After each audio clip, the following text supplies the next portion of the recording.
நம்ம தேர்தல் பணியை ஆரம்பித்துட்டோம். இப்போ தேர்தல் பணியை வெகு வேகமாக செய்தாலும் கூட குளத்தூரில் நம்முடைய முதலமைச்சர் அவர்கள் வாக்கு எவ்வளவு வாங்குகிறாரோ அடுத்த நிலைமையில் திருவிக நகர் இருக்கும். இதில் பல்வேறு இன்றைக்கு உருவாக்கி கொண்டு இருக்கிறார் என்பது. இப்போ அதுதான் போட்டினா எல்லா மாவட்ட செயலர்களும் எல்லா அமைச்சர்களும் இன்றைக்கு போட்டி போட்டு கொண்டு இருக்கிறார்கள். யார் எவ்வளவு தொகுதியை பெற்றுக் கொடுப்பது, அதில் எவ்வளவு வாக்கு வித்தியாசத்தில் பெற்றுக் கொடுப்பது என்பதுதான் இப்போது ஆரம்பிக்கிற பணி. 2026 மாண்புமிகு தமிழக முதலமைச்சர் அவர்களை இரண்டாவது முதலமைச்சராக ஆக்குவதற்கான போட்டி தான் இப்போது ஆரம்பமாகி கொண்டிருக்கிறோம். அதாவது எல்லாரும் எல்லாம் செய்ய முடியாதுன்னு ஒன்றும் இல்லை, அது முயற்சியும் முழு ஈடுபாடும் தான். எங்கிட்ட ஒரு வேலையை கொடுத்தீங்கன்னா அது பூரா செஞ்சிட்ருப்போம். ஆனால் இவர் மாதிரி தெரு தெருவாக நாளைக்கு ஒரு நிகழ்ச்சி, இன்னொரு தெருவுக்கு ஒரு நிகழ்ச்சி, அது சளைக்காமல் அதுவே முழு நேர ஒரு ஊழியராக ஈடுபாடோட செய்கிறவர்னா அவர் தான் முடியும். நாங்கள் ஒரு செயலை கொடுத்து நீங்கள் இதை செய்ய முடியுங்கன்னா அதிலே உட்காந்து அந்த வேலையை மட்டும் பார்ப்போம். இவர் இங்கே இருந்துக்கிட்டே இருக்கலன்னு ஒரு அடுத்த தெருவில் ஒன்று நடத்துவார், அடுத்தவர் இருப்பார். இப்போ தலைவர் முத்தமிழறிஞர் தலைவர் கலைஞருடைய 102வது பிறந்த நாளை 102 நிகழ்ச்சிகளோடு நடத்தி முடித்து திரும்பவும் ஒன்றுலேருந்து ஆரம்பிச்சிருக்கிறார். அது சென்னைக்கே உரிய பாணியாக இருந்தாலும் அது அண்ணன் சேகர்பாபுக்கு உரிய பாணி என்பது நீங்கள்லாம் தெரிவிங்க. அதற்கு இங்கே சொன்னார், கழகத்தினுடைய அத்தனை பொறுப்பாளர்களுடைய ஒரு கூட்டு முயற்சியோட, அது எந்த பொறுப்பில் இருந்தாலும் கூட சரி, நான் எவ்வளவோ மேக்சிமம் எனக்கு என்ன சொல்கிறது, அந்த ஃபீல்டு ஒர்க் மட்டும்தான் தெரியும். இவர் மாதிரி நகைச்சுவையாக தெண்டலாக இந்த மாதிரி அந்த அடுக்குமொழியிலையோ இல்லைன்னா அந்த எப்படி பேசணுன்றதெல்லாம் அவருக்கு தான் தெரியும். நம்ம ஓரளவுக்கு தான் அந்த பேச்செல்லாம் நம்ம முடியும். செயல்பாடை பொறுத்தளவும் அதே மாதிரி தான் இருப்பார். ஆனால் நான் யார் கூப்பிட்டாலும் எங்கேயும் போக மாட்டேன். என் மாவட்டத்தில் தான் பார்ப்பேன், என் மாவட்டத்தில் மட்டும்தான் முழு நேரமும் இருப்பேன், மற்றதெல்லாம் பார்த்துக்கிடுனேன். இவர்கிட்ட மட்டும் நான் எப்பயுமே சொல்ல முடியறதில்லை. அதுக்கு காரணம் பாசம் ஒரு பக்கம், என் பக்கத்து சீட்டு வேற ஒரு பக்கம். ஏன்னா அந்த பாசத்தோடு இருந்து தான் இப்போ போட்டி போட்டு உழைச்சிட்ருக்குறோம். ஏன்னா 2020க்கான தேர்தல் பணியை இப்போ ஆரம்பிச்சிட்டோம். தேர்தல் பணியை ஆரம்பித்து அது தலைவர் முத்தமிழறிஞர் தலைவர் கலைஞருடைய பிறந்தநாள் நிகழ்வாகவும் சரி, அதை போல திராவிட மாடல் ஆட்சி செய்து கொண்டிருக்கக்கூடிய நம்முடைய தமிழக முதல்வர் கழகத் தலைவருடைய பிறந்த நாளாக இருந்தாலும் சரி, அதே போல் இளைஞர் நலம் விளையாட்டுத்துறையினுடைய அமைச்சர் நம்முடைய துணை முதல்வர்களுடைய பிறந்தநாள் நிகழ்ச்சியை வச்சு எங்கே பார்த்தாலும் ஒரு நலத்திட்டம் வழங்கக்கூடிய நிகழ்ச்சியாக, சாதனை விளக்க பொதுக்கூட்டமாக நாம் தமிழ்நாடு மூலம் நடத்தி கொண்டிருக்கிறோம். அதில் எந்த மாற்றமும் இல்லை. ஆனால் எப்படியெல்லாம் இன்றைக்கு செய்திகள் சொன்னாலும் கூட நம்ம தேர்தல் பணியை ஆரம்பித்துட்டோம்.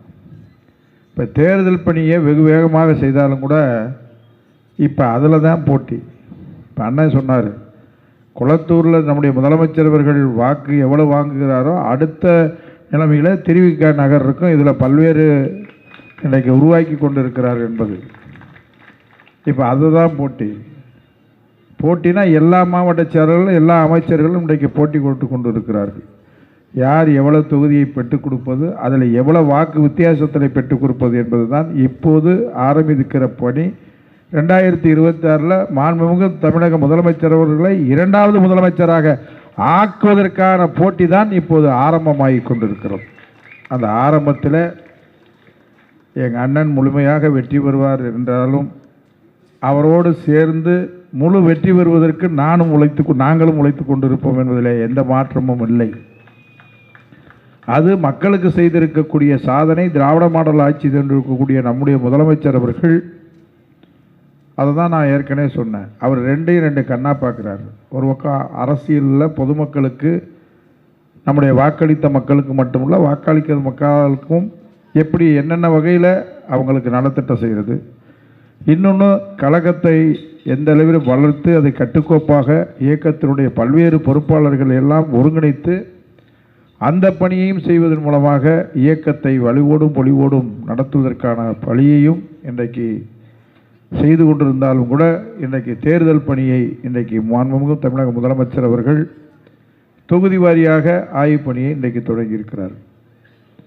தொடர்ந்து நாட்கள் முழுவதும் வருடங்கள் முழுவதும் இந்த பணியை செய்யக்கூடிய ஒரு வலுவும் பெருவும் இருக்கக்கூடிய ஒரே இயக்கம் திராவிட முன்னேற்றக் கழகத்தை தவிர அவ்வப்போது அந்த தேர்தல் நேரங்களிலேயோ அந்த பல்வேறு பணிக்காக மட்டும் வந்து செல்லக்கூடிய இயக்கம் நம்முடைய இயக்கம் அல்ல. இவர்களுக்கு ஓய்வும் கிடையாது, இடைவெளியும் கிடையாது. எப்போதும் உழைத்து கொண்டே இருக்கக்கூடிய ஒரு இயக்கத்தை பெற்றிருக்கக்கூடியவர்கள் நம்முடைய திராவிட முன்னேற்றக் கழகம் என்பதை யாரும் மறுத்துவிட முடியாது. அப்படிப்பட்ட இயக்கத்தில் என்னுடைய அவர் சகோதரர் ஏதோ மிகப்படுத்தி புகழ்ந்தார். இருந்தாலும் அவரோட போட்டி போட்டு என்னால் ஓட முடியுமான்னு எனக்கு தெரியல. அந்த அளவிற்கு சொன்னாங்க காலையில் பார்த்தா திருச்செந்தூரில் இருப்பார், மத்தியானம் பார்த்தீங்கன்னா எங்கள் சங்கரன் கோயிலுக்கு வருவார், சாயந்தரம் பார்த்தா இங்கே பொதுக்கூட்டத்துக்கு வந்துடுவார். அப்படி அந்த நிகழ்வுகளில் முழு ஈடுபாடோட செயல்பாடோடு நடத்தினா தான் அந்த கேப் இல்லாமல் அதை ஒரு கட்டி காத்து கொண்டு இருக்க முடியும். அது மாதிரி மேயராக இருக்கட்டும், மேயருக்கு துணை சொன்னார், அது மாதிரி சட்டமன்ற உறுப்பினராக இருக்கட்டும், நாடாளுமன்ற உறுப்பினராக இருக்கட்டும், நாமெல்லாம் ஒரே நிலைப்பாடோடு இன்றைக்கு பண்ணி கொண்டிருக்கோம். நான் கூட எனக்கு நாளைக்கு ஒரு நிகழ்ச்சி இருக்குன்னா வர முடியாது, நான் கோச்சுக்காரேன். இல்லைல்லப்பா நீ வந்துட்டு அப்புறம் போப்பா. இப்போ ஒருத்தர் நேரம் வீட்டுக்கு போகிறாரான்னு எனக்கு தெரியல. பூந்தமல்லியில் ரிசப்ஷனு, அங்கே போயிட்டு வந்தால் இங்கே ஏதாச்சும் பெருமை சரிப்பா போனால் போகப்பா நான் வந்துட்டு போகிறேன் அப்படின்னேன். அதுக்கெல்லாம் காரணம் அந்த உணர்வு இருக்க கண்டு தான் நம்ம இன்றைக்கு இந்த இடத்துல நிற்கிறோம் என்பதற்காக நான் சொல்கிறேனே ஒழிய வேறென்றும் சொல்லவில்லை. அதே போல் அத்தனை பேர்களையும் ஞாபகப்படுத்தி இன்னார் இதை செய்கிறார்கள், அவர்களை கௌரவப்படுத்த வேண்டும். அதை போல் தொண்டனாக இருந்தாலும் சிறிய பொறுப்பில் இருந்தாலும் அவரை கௌரவித்து அவர்களை இந்த பகுதியில் நிலைநிறுத்தி காண்பதன் மூலமாக பொதுமக்கள் மத்தியிலே அவருக்கு வரக்கூடிய மரியாதை தான் வாக்காக மாறும் என்பதற்காகத்தான் அவர் ஒவ்வொரு தெருவிலையும் அந்த பகுதியில் இருக்கக்கூடிய பொறுப்பில் இருந்தவர்களாக இருந்தாலும் சரி, பொறுப்பில் அவர் முன்னாடி இருந்தவர்களாக இருந்தாலும், அதை போல் இணையாக இருந்தாலும் துணையாக இருந்தாலும் அவர்களை ஒருங்கிணைத்து அவர்களை நடத்த வைத்து அவர்கள் இந்த பகுதிக்கு இருக்கக்கூடிய மக்களில் ஒருவராக இருந்து பணி செய்வதை இன்றைக்கு வாடிக்கையாக வைத்து கொண்டிருக்கிறார். அதுதான் நம்மளுக்கு கிடைத்திருக்கக்கூடிய மிகப்பெரிய ஒரு வெற்றிக்கு காரணம். ஏதோ தேர்தல் நேரத்தில் மட்டும் போய் எங்களுக்கு ஓட்டு போடுங்க, நாங்கள் வந்திருக்கிறோம் அப்படி செய்வோம்னு இல்லை. அவங்கள ஞாபகப்படுத்திக்கிட்டே இருக்கணும்.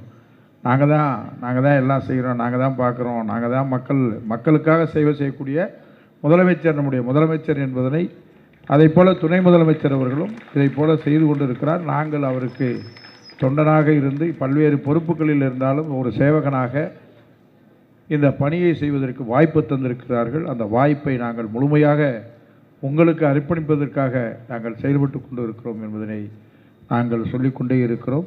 அதை போல இன்றைக்கு இந்த நிகழ்விலே கலந்து கொண்டு உங்களையெல்லாம் அடிக்கடி சந்திக்கக்கூடிய வாய்ப்பை நம்முடைய அருமை அண்ணன் மாவட்ட கழகத்தினுடைய செயலாளர் மாண்புமிகு அமைச்சர் அவர்கள் அன்பின் காரணமாக பாசத்தின் காரணமாக அவர் என்னை அழைத்து கொண்டிருக்கிறார். மாவட்ட கழகத்தினுடைய செயலாளர்கள் அவரவர் மாவட்டத்தில் அவரவர்கள் இயக்கங்கள் பணிகள் ஆற்றி கொண்டிருந்தாலும் கூட அவர் பணியை பார்ப்பதற்கு ஒரு வாய்ப்பு இருக்கும். ஒரு நேரம் வருவேன், இவர் எப்படி அண்ணன் இப்படி செஞ்சுருக்காருன்னு பார்ப்பேன், அதே மாதிரி போய் செய்யணும்னு நினைப்பேன். அது மாதிரி இந்த காட்சி நம்முடைய தலைவர் கலைஞருடைய பிறந்த நாள் மட்டுமல்ல, நம்முடைய முதலமைச்சருடைய அந்த ஒளி காட்சியை அண்ணன் நடத்தினார். அண்ணன் நடத்தியிருக்கேன், இதே மாதிரி கொஞ்சம் பார்க்கவா முயற்சி பண்ணி மதுரைக்கான உடனே கொண்டார். மறுநாள் இதே மாதிரி மதுரையில் ஓரளவுக்கு முயற்சி பண்ணோம். அதுக்கு காரணம் போட்டி இயக்கத்தை வளர்ப்பதற்கும் செய்திகளை மக்களிடத்தில் கொண்டு செல்வதற்குமாகத்தான் நம்மளுக்குள் போட்டி இருக்கும். இப்போது அண்ணன் அவர்கள் ஆரம்பித்திருக்கிறார், இன்றைக்கே ஆரம்பித்துட்டார். இந்த மாதிரி 6 தொகுதிகளிலும் நான் வெற்றி பெறுவதில் நிச்சயமாக முழுமையாக வெற்றி பெறுவேன் என்று சொல்லியிருக்கிறார். அதை போல் எத்தனை தொகுதிகளுக்கு நான் பொறுப்பேற்றிருக்கிறேனோ பொறுப்பு அமைச்சராகவும் இருக்கிறேன், பொறுப்பும் இருக்கிறது. எனவே அதையும் அவரோடு சேர்ந்து நானும் மாண்புமிகு தமிழக முதல்வர் 2வது முறையாக முதல்வராக வருவதற்கு சென்னையை தொடர்ந்து மதுரையும் அதற்கு முன்பகுதியாக இருக்கும் என்று சொல்லி நிறைவு செய்கிறேன். நன்றி, வணக்கம்.